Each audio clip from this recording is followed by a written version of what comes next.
So, one side or the other? Which side looks better? Okay.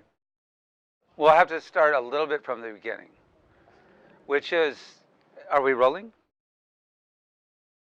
Well, since I was on Maui for my first year of college in 1969, I got kind of, opened up to different kinds of philosophy and stuff. But then when I went back to Marin County, where I'm originally from, born in San Francisco, I saw this poster and it said Whirling Dervish Bazaar at the Sausalito Art Center. I said, I gotta go to that. And I go, and there's Murshid Sam leading dance. And I had never done it before, but I just felt really at home with all the people, dancing around, dances of universal peace. I felt like it was a generator of healing energy, even back then. And from then on, I've just always been involved. Met Shabda in like 71, right after that, at the Mendocino Sufi camp. And he said, does anybody want to make musical instruments? I said, I do. So I went to work with him doing that for a while. But then I would go to Sufi camps on the mainland, but mostly over here in Hawaii on Maui. I just felt really in tune with it. All the singing, dancing, beautiful people. And when I moved to Hawaii again for the second time in 76, I heard about spring renewal, which happened every spring on Maui. And then there's a fall camp also. It was all about the dance, all about the healing energy. And I really felt it really deeply. So I was just drawn like a magnet. I would tell people, oh, I don't go to the doctor anymore. I just go to Sufi camp. That covers everything because there's a healing temple, acupuncture, massage, all that good stuff. Great food, just great people. And the singing was what really got me. I mean, I love dance, so I'm kind of a song and dance man, I guess. But I loved just expressing myself and letting my emotions go out through my voice. And then the movement was just an adjunct to that.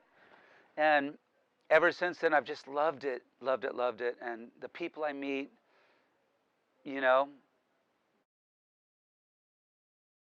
So it was really beautiful because back in the day, there were 2 Sufi camps a year on Maui.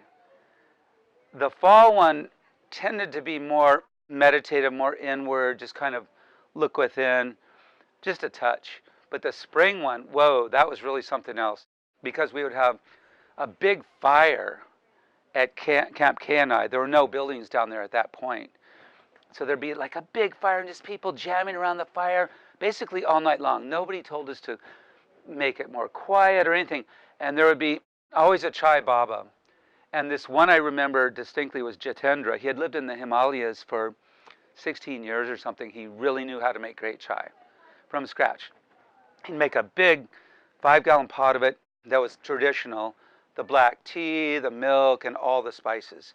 Then he'd make one that was more vegan, and not caffeinated. So we could have either one we wanted, as much as we wanted, and just sing with everybody, not just Sufi songs, but Hawaiian songs too, and rock and roll, and you name it. It was just all healing to me.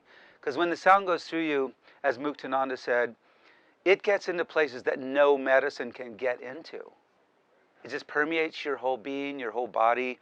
And that's what I felt. And when we would, in my case, go back to Oahu, I was just on this natural high that was unbelievable.